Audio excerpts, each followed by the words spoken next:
PPA Austin, great tournament. PPA killed it as always. Venue was, wasn't spectacular, but all good. Austin is a beautiful place to go to. I ran a kids clinic on that Wednesday. We had 10 that signed up. We had 24 that showed up. Kiddos had a good time. I'll be doing some kid stuff with PPA events.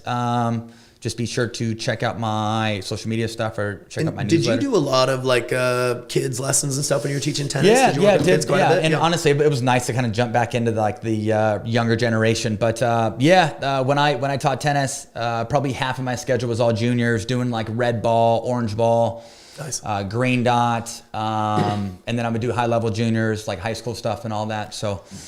It's probably kind of fun to think of like modifying some of the drills and stuff in tennis and like figure out how to change it up and make it useful for pickleball and kid stuff too. It's a bit more managing, than it is like educational. Honestly, like I am kind of like a professional babysitter, if you know what I mean. At least adults are super engaged, asking questions and things like that. And kids are to a certain degree, but just it takes a select age, right? Keep it simple, keep it fun. Yeah, I'm sure it's a real treat for, if some of these kids are a fan, like what an awesome experience for them. Yeah, so I kind of talked about tournament prep and mental toughness and having good etiquette, having good sportsmanship and, good karma and, No breaking the paddle over the knee. No, with the kids. None of that talk.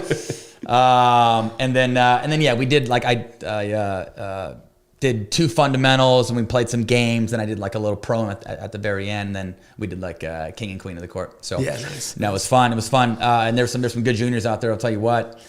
Ended up taking silver in singles. Had a battle in the semis against Julian Arnold, who's a guy who's got a lot of upside. He's gotten a lot better. He's improving quickly. He is totally. I actually showed up Tuesday. I had a crazy flight. I flew in Monday night.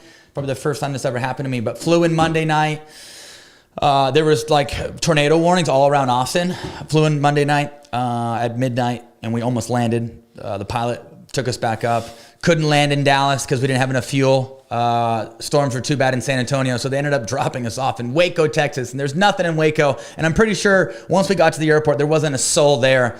We got to the airport at 12:30. It took us 3 hours to fuel up. Ogden was in the back. I was in 1A. Come on. Ogden was in the back where he should be. I'm just kidding. But yeah, so Ogden and I are like texting back and forth. It's like, 1 o'clock in the morning. Anyhow, we didn't get back to Austin until 4. It was crazy. Didn't get to my Airbnb until like 5. It's like super dark out and it was like the toughest. It was like the wrong situation where like you got in late and there was like a main house and then small little like casitas and it's pitch dark. There's no light. I'm like turning on lights and trying to find my casita. Anyhow, figuring out which one's yours. Yeah. Ended up finding my casita. Got a few hours of sleep. Practiced with Julian though on Tuesday and then practiced with Julian on Wednesday. Probably played way too many games with him and he played well on Thursday, and it seemed like he definitely knew my stuff a bit better. That's what's so tough too, man. Like the pond is so small, fine line, and nobody gets there early enough. And with me, with you being gone or me just not getting as many touches here, it makes sense that I get my ass there just a touch early, so I can kind of cram. Well, obviously, you want to play with somebody that's high level, the upper echelon of the singles, or at least mid-tier higher, right? To give you good reps, but not getting any gain out of it. You don't want to give them any belief, you know what I mean? Sure. Or no, even just figuring out how their game matches up with yours, no extra knowledge, right? Yeah, but you said the same thing with Frank, for sure, Frank in Minnesota. But talk about a guy with some upside. He's playing a lot better. He probably should have beat me. I was down like 8-9 game 2. He rolled me in game 1. Granted, I probably missed, 5 or 6 returns. Was not sharp in game 2. Was able just to raise my level by 10%. It's not about how you start, it's about how you finish, baby. And I was not sharp early, but was able to kind of gut some points out. Had a couple long scramble points late in game 2 that kind of got me over the hump. Got a little energy going, and that usually gets the fire rocking and rolling, and then I was able to climb from there. You rocked it in game 3, right? Yeah. But one of those matches where if I could just raise the level by a notch and just show him that I could raise the level, and I knew that if I came out with game 2, that game 3 was in the bag. No, for sure. I mean, it seems like you've had quite a few matches this year where you've lost game 1. A lot of singles matches in 3. Lost game 1, but then you've just trust yourself, have that belief. Try to beat me 2 games in a row. Come on. That's what experience does, right? I think sure. you've had enough situations where people get hot for 1 game, but I think can they get hot for 2? It's tough to sustain. No, it is. It is. I mean, trying to beat Ben best 3 out of 5 on a Sunday. Somebody give me the answer. Give me the answer. Because, I mean, yeah. Well, it shows you 2 out of 3 is one thing. I mean, the last 2 times you've played him, you've taken 1 game 11-1 and 1 game 11-0, right? But like you said, to sustain it, to keep the level high every game is a bigger ask, for sure. Yeah, for sure. But anyhow, beat Julian, played Ben in the finals. Should have won game 1, was up 8-2. Actually started on the better side. I had the wind at my back. Ben purposely chose the weaker side, or chose the tougher side, and I when I lost that first game, and then when I was on the other side and I'm down 5-0 in game 2, I'm like, oh my gosh, if I would have just won game 1, this would have been a lot easier. But game 3, got back on the good side. It's funny, like I wonder what the percentage of games won in singles or in doubles when the wind's at your back, because the last couple of tournaments, I mean, River Bend, in Port St. Lucie, and then Austin is blowing, 10, 20 miles an hour. Sometimes it's swirly, sometimes it's north and south. You prefer the wind at your back, correct? I prefer the wind at my back. Okay. Yeah, swing. Even though I can't swing freely with my paddle and being able to get more spin and get more coverage, talking about paddle technology. But yeah, when the wind is at your back, if you have a paddle that has some grit on it and you can get the ball down, definitely a huge advantage. Do you feel the same way in doubles? You'd rather have the wind at your back? I think so. Yeah, I think so. I'm the same as well. I was watching the commentary, and I think they kind of said the opposite. They were saying like they got it for singles, but in doubles, maybe it was an advantage to have it in your face a little. I just don't trust the drop with the wind in my face, and I feel like I can modify my backswing a little, add a little bit more spin. So I normally prefer it with me as well. Yep. Talk about wind. Oh my gosh, we tried to camp in Austin. I'll talk about this later, but tried to camp in Austin on the Monday, Tuesday, and we had temp nets, and it was blowing down at 30 miles an hour. Luckily, there's no bad reviews from campers on it. There wasn't one. There wasn't one. The nets kept falling down. Nets were blowing over. We're having to ask the campers to use their bags to weight down the nets, along with ours. Yeah. Pay $6.99 and have your temp nets blow all over. I think everybody understood. Obviously. We can't do anything about the weather. We did the best we could. Scramble. Stay positive and power through, but not ideal. A little dicey. And we're, first days building a soft game. We're trying to work on like directional dinking, tip down, moving the ball around. And I mean, tough to do right foot to right foot dinking if the ball's, even 10 miles an hour wind, when you're using a light plastic ball like that. Ball dances around. It totally does. Yeah, I mean, you can use it for a teachable moment to say, hey, listen, obviously it's not as much fun in the wind, but how many of the tournaments lately we've had some sort of a wind issue. So you have to learn how to modify your game with it a lot. But exactly, especially with dinking, where you're trying to understand like technique and how much follow through leads to extra distance and just visually see that. It's very tough to drive that point home. No, it totally is. When you're either with it or against it, where it's very tough to gauge your technique and find some success. For sure. And something that we mentioned in the camp is that when it's windy like that, be prepared to win ugly, lower your expectations. And usually the teams, honestly, that just have better IQ, they can put more balls in play and dumb stuff down, play high percentage. That stuff goes a long ways when the conditions are tough. Dig your heels in and compete. Dig your freaking heels in and fight. Like you said, doesn't have to be pretty. It doesn't. Just compete. And be okay with it not being pretty. Right. That's the tough one, It's being able to swallow that. Mentally, something I've noticed too is that when the wind is at your back, don't overlean, let more balls bounce. It seems like it just chases away from you, when it's a knuckleball. No, it is for sure. Chasing trash 8. What else we got here? Bronze and men's, Jay and I. Who is Neil? I have no idea who Neil is. Oh my gosh. Those guys played well, by the way, and no disrespect. We're just never going to lose to that team again. Probably the worst loss of my life, but you guys have been, to be fair. Oh my gosh, we are vulnerable early, right? You've had some dicey first round matchups. Seems like once you guys get your rhythm, you're the backdraw slayers, right? I just don't want to be the backdraw slayer anymore. Right? No, you're definitely taking. Get me in a final. Taking the toughest route early. That is it. And usually, if you lose early, they just kick you back out there, play your game to 15, walk out the fence. Don't even get to go back to the area that you're hanging out in. But before you get called for your next 50. I mean, literally. No, you're just going to play for about 4 or 5 hours straight, match after match. No. There's no sitting down if you lose early. They just kick you back out there and throw you back to the dungeon court so nobody can see you. It does seem like, I mean, that loss aside, does seem like you and Jay beat some good teams after that. Does seem like you're getting your chemistry and kind of understand how to play with each other a little bit better now. No, for sure. Big thing that we're starting to do. With the last couple of tournaments, with us not playing well early, our new motto is if we play at 9, we are there at 8. We're there an hour early. Right. I'm a guy that needs lots of touches. Unlike Ben or Riley or Tyler Loom, those guys can just show up and play. I need to get there an hour early, sweat through 2 shirts. Does Jay like getting the touches? Jay likes getting there early too. Okay, yes. Nice. So we're gonna get there early. We're gonna be disciplined, and we're gonna make sure that we're dialed for that first round, and actually drill for 30 minutes, 45 minutes. Maybe get a couple games in, practice games. That way we just don't suck early. My oh my. But yeah, we beat some good teams in the back draw. We beat Young and Barr, beat Smith and Cassidy, beat Nunnery and Loom, and then Ben Newell and Jack Oxer. Jack Oxer hasn't seen a tournament in how long. Ended up beating Wilson and Kohler, and that was crazy. Upset. Ben Newell was, right. I was telling K-Mac, Ben Newell was, he's using a carbon paddle. He's hitting the crap out of the serve, banging the third, kind of goes hand in hand. If you can get in a ton of shape, if you can drive the serve, drive the third. And he was kind of baking off his own shake. Jack was cramping and sagging back in transition and taking his sweet time. So Ben would rip, and then it was kind of Crash City from there. Little eye, yeah. An eye formation. And then Jack would purposely sag back, and if they would try to hit a 4th or 6th at Jack, Ben would slide over and take one. Anyhow, talk about a team where it was an odd dynamic, but they were able to find it and play some good ball. Good for them, man. Good for them. Not easy. Coming through on the PPA, the draw is a little tougher.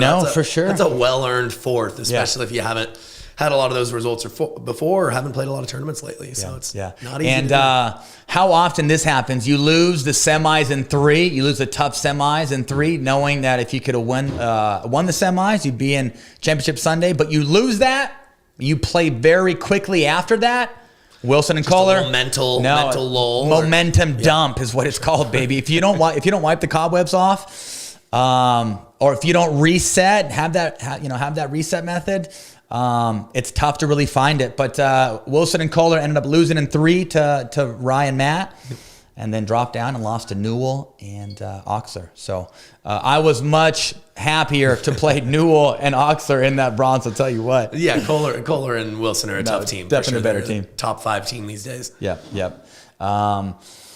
Give us a scoop about Kohler. What do you think about Kohler's game? Because I know you love Kohler's game, and so do I. Yeah, I mean, so do I. Honestly, the guy does a lot of things well. I played with Kohler a few years ago when he was new, and obviously you could tell he was a really good athlete, but he hadn't figured out completely how to use his skill set. And credit to him, because it's not just ability. I mean, he's really thought about what he naturally did well, very fast hands, and he's really built around that. So I would say he naturally, just having some conversations with him, sounds like he's a bit of a ping pong guy, so naturally really understands spin and how to use that. Right. Good athlete with really fast hands. So he's been brave, been bold to speed up and kind of sit and anticipate. Understands, how to work the point, and then a little bit of a pioneer these days with the lob, that heavy third shot lob. There's not a lot of people who've been brave enough to even crash off of it, to throw that out, and he's using it in different ways. And it's funny because I taught a camp with him, and he wasn't teaching that way. No, he wasn't. But we were having dinner with our host family, and they were kind of asking him about the lob, when he uses it, what he looks for. And he's like, there's 2 things that I look for, and if I see that, I'm for sure doing it. And they were like, well, what is it? And he's like, well, I can't tell it with Kyle here because I know he's going to tell his boy Tyson. Oh, he'll be ready for it. Stop! How many guys do that? Hold their secrets. I know Riley's that way. Oh my! We were watching this a couple years ago. Little did you know, you can take a step back. Take a step back. I don't want to give you this, but. No, I can't remember which. Tell your secrets. I mean, how transparent am I on here? No, for sure. Ben's a little bit that way as well. He is. Was watching the kitchen. These guys don't tell their secrets. Watching the latest interview he had on the kitchen about his EULA signing. It was really good. I mean, he really talked about the paddles and some of the technical stuff, which I'm not an expert on completely, so I was learning from that. But they asked him, who's a who's kind of the upcoming, men and women, like who are some people that you're looking at that like have a shot at, being the next thing or whatever. And I don't remember how they phrased it, but it was very interesting how Ben quickly was like, on the men's side, nobody comes to mind. And he just dodged it right away. Just doesn't want to give anybody any confidence if they're actually potentially going to challenge him. And then mentioned Anna Bright, which absolutely she looks like she's already kind of there. And very confident, I'll tell you what. Very much so. Oh, yeah. Very much so. But bold. And I think he, credited her not just the skills or the, the physical abilities, but that extra chip of, hey, I'm coming at you and we're going to play a little bit faster. So, yeah. But yeah, there's definitely something to that with guys at the top. Don't want to give them away. They don't want to give anything away. They're protecting that edge they have. That's funny. I get it. There's some logic behind that. No, of course. You're obviously, you go the other way. Yeah, no, for sure. I do. I throw it all out there.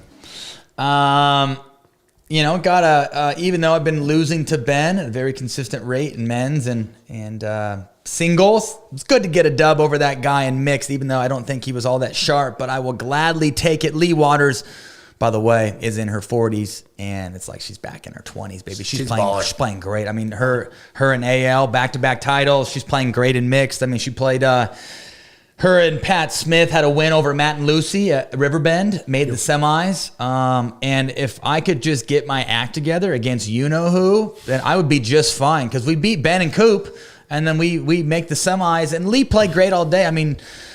To be honest, it was on me. I played crummy in the semis, and I played crummy against Jay and Jesse. I don't know, but how do you adjust when you're playing mixed? So you obviously played with a lot of different, high level ladies, but the Waters, Lee, Anna Lee, they're gonna speed up early, right? For sure. How do you adjust when you play with somebody who their main thing, their identity is taking it to them, aggression versus more of the ladies that can grind and stay in that pattern? For sure. Yeah, I mean, Lee's a much better mixed player because she's not pulling as much. And I think that's take a look at Lee, take a look at Lauren. Something I've tried to just push their way is that, hey, like, we can win a high percentage of points with you just being the setter-upper and kind of hanging in there. And obviously, if you get a lifting and you can speed up on it, great.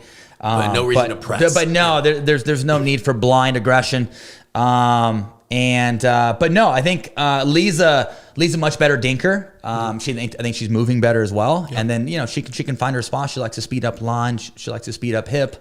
I personally know that if I take too many balls off her inside foot, she gets a little uncomfortable, and she probably takes her out of her rhythm for sure. Yeah. So I think Lolo, I probably moved a bit more. Lee, I kind of let her do her thing. But yeah, that's just a conversation that I have. So you're always kind of feeling that out throughout the day. Yeah, how far to go. And I think that's the big one for the guys. How far can you come over, and how much activity can you have off your girl's inside foot that doesn't force her to feel uncomfortable or force unforced errors. I think that's a big theme for guy players playing mixed. Yes, your job is to be aggressive, but the amount of court coverage, it's a little different depending on the partner, right? You got to make them feel like they're getting a rhythm as well. There should be a reason for coming over. You should know what that reason is. Yeah, kind of interesting too. Lee, she was like sliding way over. She was using a backhand slice on the right, and she would like push middle with her backhand slice. That's a unique technique. And then when they would float one, she would hold it and then just yank the two-hander line and then sit and recounter. The old slice and swat. But it was slide over. She's on the right. She's taking backhand dinks. If they gave her like a lifty one, she could speed up off the bounce with her too, and then just sit and recounter. And she knew that you're going to cover enough of the middle that she doesn't have to play a forehand. Yeah, for sure. A big theme we're seeing in a lot of teams is people play the right, sliding over and just trusting that backhand counter, whether it's 2-1, but throwing out that indecision of having to counter a lot of forehands. Yeah. But no, I think Lee is playing the best that she's played in a long time. I think she's dinking better. She's always had the hand. She's always had the offense. But just I think she's really dialed with transition, cleaning up garbage, playing better defense. Her and Anna Lee, I believe they've won the last two couple for sure. And Lee is still probably seeing 90% of the balls, but she's not missing. She takes some mental toughness for sure. Yeah, for sure. Talk about a team too that hits a lot of push dinks or dinks very aggressively by sagging back, giving themselves some cushion, and then off of that, they're either looking to speed up out of the air or mainly just off the bounce. But they're pushing, giving up core position so they can be more offensive, and then finding a dink that is high bouncing that could speed up on the apex. Love it. No, I'll go out of my way to watch some of the Waters games. just because I feel like it's a better representation of the direction that the game's going versus kind of the game that I learned or, tried to build around of just be right on the line, lean in, give your opponent a small target. There's not one way. Right. And they've definitely figured out a lot of subtle ways to be aggressive, giving up court positioning. And so definitely going to see a lot more of that going forward, it seems like. Yeah. Yep. Yeah. So the weather in Austin was kind of crazy. It was chilly the first couple of days, like singles day, got there at 8 a.m. It's 40 degrees. Balls flying, balls like hard as a rock. And then later on or I guess over the weekend, it got warm. Ball kind of got mashy, but it was crazy windy. Megan Banks flew in Friday night, so it was nice to have them for. Yeah, heck yeah. Nice to have them for a couple days, and get your cheering section going. Got my little cheering section there. Oh yeah, biggest support system. Ryan Kath won mixed in 5. They hadn't made the goal, or they hadn't made a championship Sunday for the last couple tournaments in mixed. So it's good to see that team back on championship Sunday and playing well. They ended up beating Matt and Lucy in 5. Something cool. There's this company that resurfaces the courts for PPA. It's called Home Court. And they just made this super thin court that you can lay out. And honestly, it's a pretty sweet invention. It's a pretty decent. No, it's awesome. Yeah, so too, right? It's a super thin court, and you just glue it down to a flat surface, and it plays just like a regular court, and very handy. And they're only like $7,200, which is pretty sweet. But at the PPA Austin event, we had championship court, and then we had the player lounge, like right behind championship court. But there was some open space, and so they were able to roll a practice court out, and then they had like a little half a practice court, which was like a sliver. You said the surface didn't play. It was nice. No, honestly, bad. no, Okay. it plays just like a brand new gritty court. It does, and it comes just on this big old tube. And you roll it out, slap it down. I mean, sounds like super one of those, convenient, like mattress tops or whatever, right? No, it was nice. So, want to build some courts in our backyard, and that's kind of the plan the next couple of years is to have some courts. But I did not want to spend like 15 or 20K per court. So something like this, so you're thinking about, could totally make sense. Yeah, we just take some trees out, level the ground, put like a thin layer of concrete down, and then roll bad boy over. Roll that bad boy out. Game over, man. Game over. Good to go.